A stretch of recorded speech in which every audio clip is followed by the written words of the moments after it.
Okay guys, now that you're done registering your domain, it's time to move on to the fun stuff. Time to move on to web hosting. Okay, now don't get confused by web hosting. This is something you need to take charge of. You need to familiarize yourself with this, and you need to understand what happens. Okay, so let's just explain web hosting for you, and let's get this started. Okay, so what is web hosting? So you already got your domain name. Okay, this is your domain name. Let's just put a plus sign here. Now the next thing you need to do is get hosting.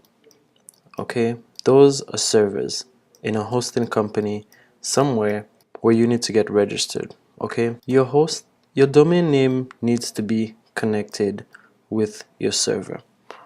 Alright, and you need to get the best possible server ever that's gonna handle your loads.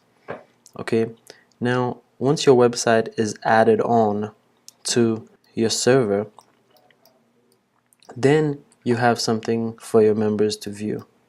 Okay, this is where your website comes in place. This is how you get your website set up. Alright, so let's just review this again. First, you have your domain name, which you already bought. Now you need to find the best possible server that's going to handle this.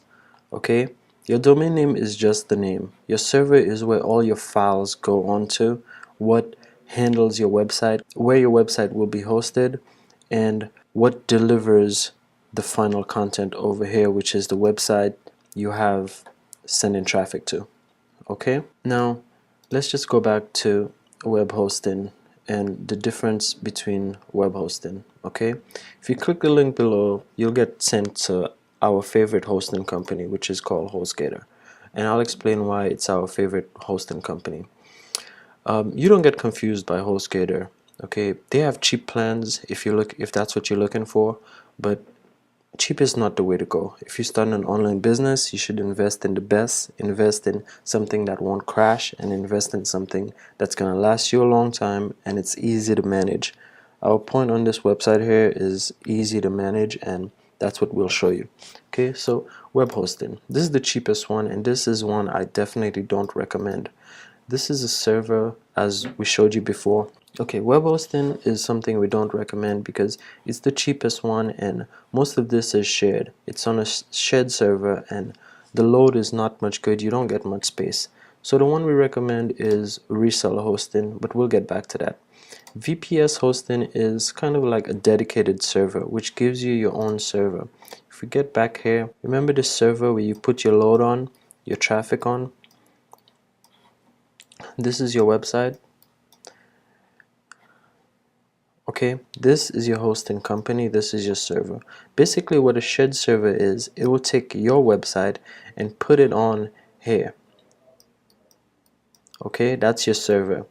And this same system here could have many different servers on it, many different websites on it. Okay, you don't want this. This is very bad. We're gonna move on to the reseller account. Okay, this is what you want, the reseller account. The cheapest account HostGator has is 25 bucks, and this is a very good investment. I highly urge you to get this if you want to get your website started. And the benefits this has is you have full control of your website. You could add as much domain names as you want and basically be happy with this. A hosting server only gives you one domain. This is not a good plan for you. It's not the best option. Space is very limited, bandwidth is very limited. I suggest you move on to reseller hosting. Choose the lowest option or whatever best fits your needs. I would start with this. You could upgrade at any time. The most important thing of this is you get your own servers. You get WHM, which is an admin panel, which we'll explain in a later video. You get cPanel and everything you need for your hosting. So you could click the link below to navigate your reseller accounts. When you're done, click the next video and we'll show you how to get your domain hooked up to the server. Okay?